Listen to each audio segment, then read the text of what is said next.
Hello guys, कैसे हैं। आज हम पढ़ेंगे फार्मास्यूटिकल माइक्रोबायोलॉजी का topic number 8 unit number first. जो आज का हमारा टॉपिक है वो है न्यूक्लियस। हम क्या करते हैं, आपने generally first of all come the point. हम क्या करते हैं, पॉइंट पे आने से पहले हम अपनी लैंग्वेज में देखते हैं कि न्यूक्लियस होता क्या है। जो न्यूक्लियस होता है ये क्या होता है, सेल ऑर्गन्स ही होता है, यानी कि सेल्स के अंदर प्रेजेंट एक ऑर्गन्स ही होता है, सेल ऑर्गन्स कहते हैं जिसको हम।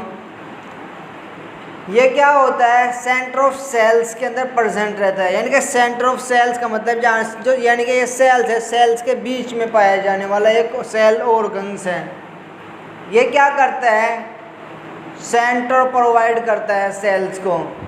सेंटर के साथ साथ क्या करता है, जो जेनेटिक मटेरियल्स होते हैं, यानी कि फादर से आए हुए जेनेटिक मटेरियल्स होते हैं, वो न्यूक्लियस के अंदर ही स्टोर रहते हैं। इससे क्या होता है, न्यूक्लियस से रफ एंडोप्लाज्मिक रेटिकुलम और राइबोसोम्स अटैच्ड रहते हैं। इसलिए अटैच रहते हैं, जो क्या होते हैं, जो फादर सेल से जो क्या सूचनाएं आती है वो रफ एंडोप्लाज्मिक रेटिकुलम लाने का काम करता है। इसलिए क्या होता है, न्यूक्लियस से वो रफ एंडोप्लाज्मिक रेटिकुलम और राइबोसोम्स अटैच्ड रहते हैं। और क्या होता है, जो न्यूक्लियस होते हैं, न्यूक्लियस के अंदर क्या होता है, क्रोमेटिन पाए जाते हैं, हमारे डीएनए जेनेटिक मटेरियल पाया जाता है। गाइस, तो हम अब आते हैं पॉइंट पर। तो न्यूक्लियस यानी कि न्यूक्लियस का हमारा आज के फर्स्ट पॉइंट में ये बताया गया, nucleus is a control centre of the cell. जैसे कि मैंने गाइस बताया है, control centre of the cell, यानी कि जो ये न्यूक्लियस होता है ये सेंटर को कंट्रोल करता है, यानी कि सेंटर में पाया जाता है, किसके, सेल्स के। यानी कि कोई भी चीज़ अगर सेंटर में है, यानी कि अपने बैलेंस में है और सेंटर में है, तो वो क्या करेगी, उसके क्या करेंगे, न्यूक्लियस के सेंटर में ये न्यूक्लियस जो होता है सेल्स के सेंटर में पाई जाती है और उसको क्या करते हैं, सेल्स को सेंटर प्रोवाइड करती है। दूसरे पॉइंट में देखते हैं हम, in the eukaryotic cells is enclosed with the membrane and consist of genetic materials. जो हमारा न्यूक्लियस होता है, यदि हम यूकैरियोटिक सेल्स के अंदर हम न्यूक्लियस की बात करें तो वो क्या होता है, एक मेम्ब्रेन के द्वारा बाउंडेड रहता है, एनक्लोज्ड विद द मेम्ब्रेन। जो हमारा क्या होता है, न्यूक्लियस होता है, यदि हम यूकैरियोटिक सेल्स में देखें, इससे दूसरी हमारी यूकैरियोटिक से दूसरी हमारी थी प्रोकैरियोटिक सेल्स, यानी कि हम अगर यूकैरियोटिक सेल्स में हम न्यूक्लियस की बात करें तो वो क्या होता है, बाउंडेड रहते हैं, यानी कि एक मेम्ब्रेन के द्वारा क्या होता है, क्लोज्ड होता है हमारा न्यूक्लियस सेल्स के अंदर ही। ये हमारे दूसरे पॉइंट में बताया। और क्या होता है, न्यूक्लियस के अंदर ही क्या होता है, जेनेटिक मटेरियल्स।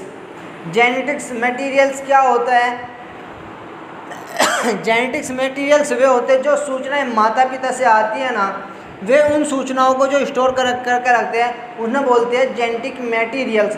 मान लिया यदि हमारे फादर्स हैं, यदि इनको जेनेटिकली कोई डिसीज़ है, मान लिया कोई उनके डायबिटिक है, तो उनकी आने वाली जनरेशन जो होगी वे भी ऑलमोस्ट क्या होगी, डायबिटिक ही होगी, क्योंकि ये क्या है, ये एक ऐसी डिसीज़ है जो डायबिटिक मतलब कि जेनेटिकली है, जो आती है वो जेनेटिक मटेरियल के थ्रू एक बेबी से दूसरी बेबी में ट्रांसफ़र हो जाती है, यानी कि फादर सेल से न्यू बेबी में ट्रांसफ़र हो जाती है। वो उन सूचनाओं को जो स्टोर करके रखता है वो हमारा जेनेटिक मटेरियल्स होता है। जो हमारा जेनेटिक्स मटेरियल्स होता है वो न्यूक्लियस के अंदर प्रेजेंट रहता है। हमारा थर्ड पॉइंट देखते हैं, थर्ड पॉइंट क्या कहता है, the genetic material is DNA which get wrapped around protein from histone. जो हमारा डीएनए होता है, जो हमारा न्यूक्लियस के अंदर प्रेजेंट होता है डीएनए, ये क्या होता है, अराउंडेड होता है, यानी कि अराउंड यानी कि इर्द गिर्द उसके क्या होता है, प्रोटीन्स होते हैं, जिसका नाम क्या है, हिस्टोन। हमारा क्या, हमने क्या देखा, न्यूक्लियस। जो न्यूक्लियस के अंदर क्या होता है, हमारे जेनेटिक मटेरियल्स मौजूद रहता है, जिसको हम क्या कहते हैं, डीएनए। डीएनए की full form deoxy ribo nucleic acid. जो क्या होता है, हमारी जेनेटिक मटेरियल्स को स्टोर करके रखता है, यानी कि जेनेटिकली जो डिसीज़ होती है, जेनेटिकली जो हमारे अंदर डिसीज़ होती है या जेनेटिकली कोई चेंजिंग आनी होती है, तो वो क्या होता है, डीएनए के अंदर ही स्टोर रहती है। जो डीएनए होता है हमारा किसका, न्यूक्लियस के अंदर प्रेजेंट रहता है। और क्या होता है, जो एनक्लोब्ड, यानी कि क्या होता है, अराउंडिंग होता है, किसके द्वारा, प्रोटीन्स के द्वारा। जिस प्रोटीन के द्वारा अराउंडेड होता है उस प्रोटीन का नाम है हिस्टोन। हिस्टोन प्रोटीन के द्वारा अराउंडेड होता है। फिर हम क्या करते हैं, स्ट्रक्चर ऑफ न्यूक्लियस। यदि हम न्यूक्लियस के स्ट्रक्चर की बात करें तो इसमें क्या होते हैं, 5 कंपोनेंट्स होते हैं। 5 कंपोनेंट्स होते हैं। Nucleus has 5 components. कंपोनेंट्स जो 5 कंपोनेंट्स पाए जाते हैं, वो step by step nuclear envelope, nucleoplasm, chromatin, nucleolus, chromosomes, ये हमारे 5 क्या होते हैं, इसके अंदर कंपाउंड होते हैं। किसके अंदर, न्यूक्लियस के अंदर। अब हम क्या देखते हैं, न्यूक्लियर इन्वोलप, यानी कि न्यूक्लियर के जो चारों तरफ पाई जाने वाली चीज़ है उसमें क्या होता है। हम देखते हैं हमारे इस वीडियोस के अंदर हमने 2 टॉपिक मोस्टली है, वो टॉपिक देखते हैं, हम पॉइंट्स देखते हैं। A large membrane of small circular nuclear are present on nuclear envelope. जो क्या होता है, हमारा न्यूक्लियर होता है, उसके द्वारा न्यूक्लियर होता है, वो इन्वोलूप होता है स्मॉल मेम्ब्रेन के थ्रू। और हमने दूसरे पॉइंट में क्या देखा है, it's disappeared in early stage of cell division. जो हमने क्या देखा है, हमारे सेकंड पॉइंट में ये बताया गया, यदि हमारा न्यूक्लियर मेम्ब्रेन है वो क्या होती है, early stage of cell division. Cell division से पहले ही वो क्या हो जाती है, डिसअपेयर। डिसअपेयर का मतलब होता है यानी कि फट जाती है।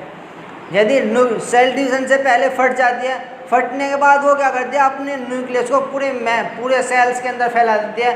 फिर क्या होता है, सेल डिवीज़न का काम शुरू होता है। और क्या करती है, pre appear in last stage.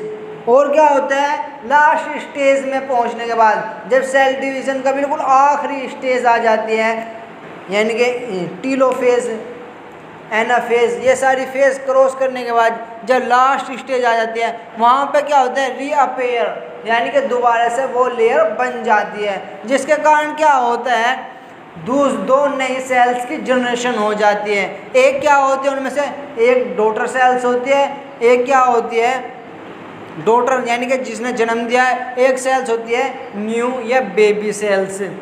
उन सेल्स को हम क्या बोलते हैं, न्यू सेल्स। वे क्या होती है, वो इसी न्यूक्लियस के द्वारा बनती है। यदि न्यूक्लियस की मेम्ब्रेन क्या होती है, जब सेल डिवीज़न से पहले का समय आ जाता है, उसमें क्या होता है, डिसअपेयर हो जाती है।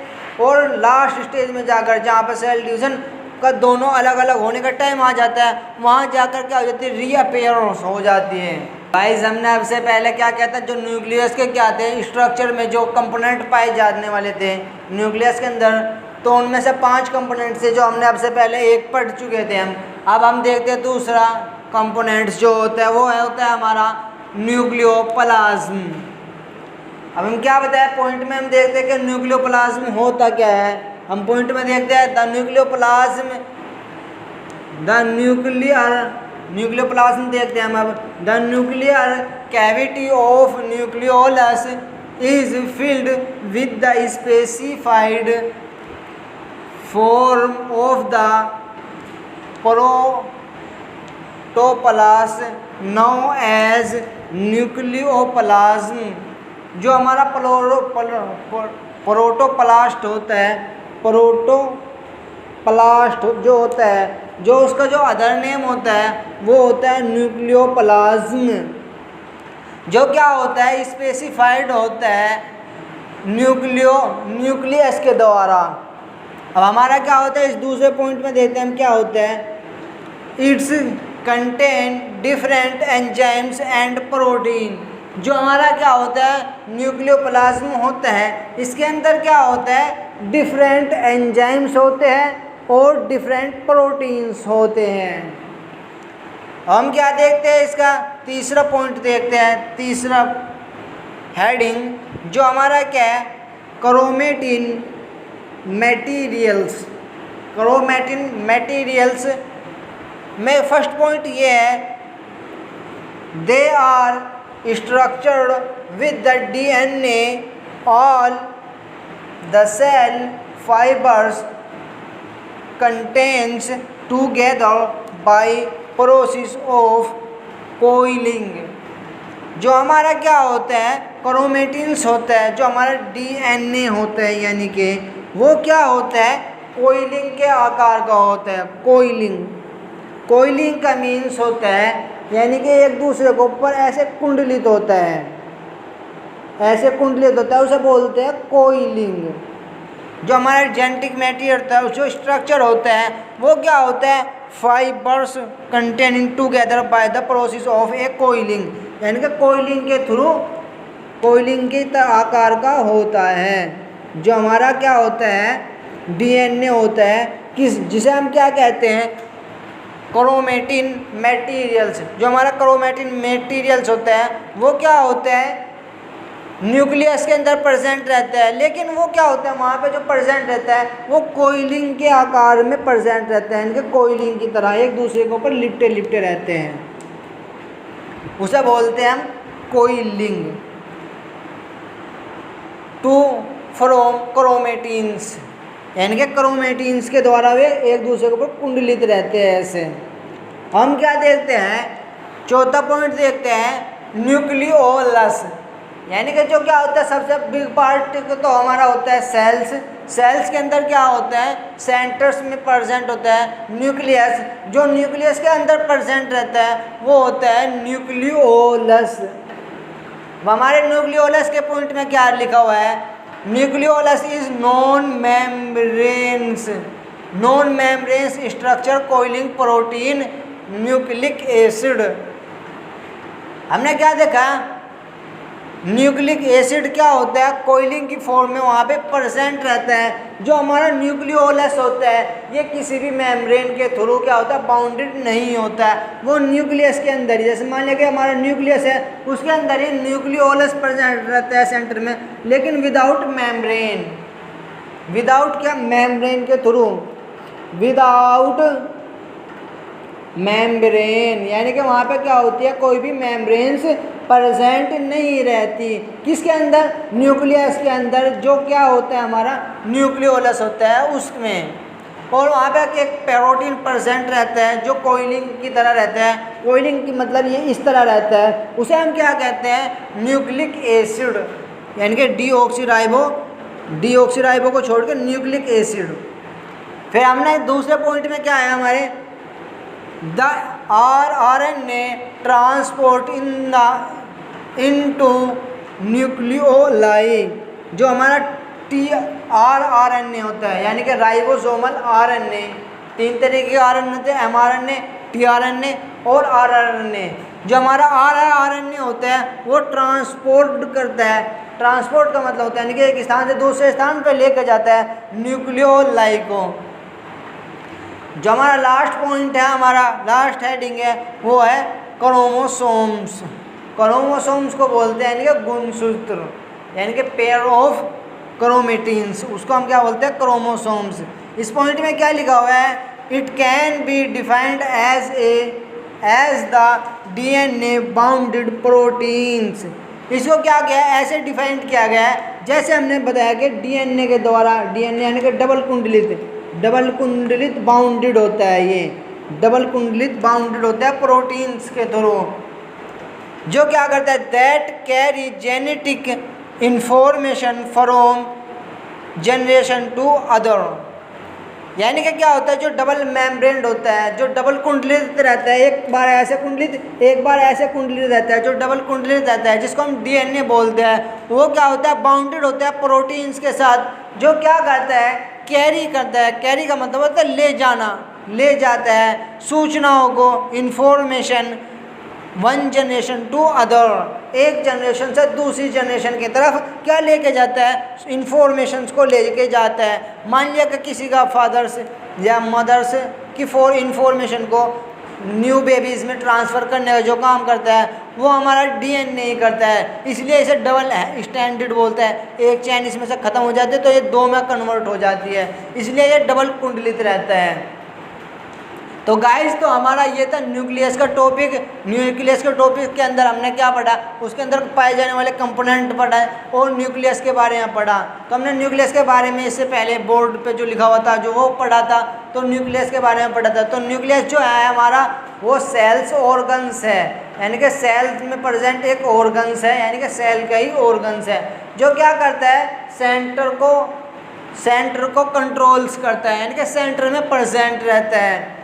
जो इसके अंदर पाए जाने वाली न्यूक्लियस के अंदर प्रेजेंट रहता है वो न्यूक्लियोलस होता है, न्यूक्लियोलाई होता है, क्रोमेटिन्स होते हैं, ये होते हैं, ये क्या है, इसी के न्यूक्लियोलस के अंदर प्रेजेंट हुए भाग है। तो गाइस, तो ये थी हमारी वीडियोस।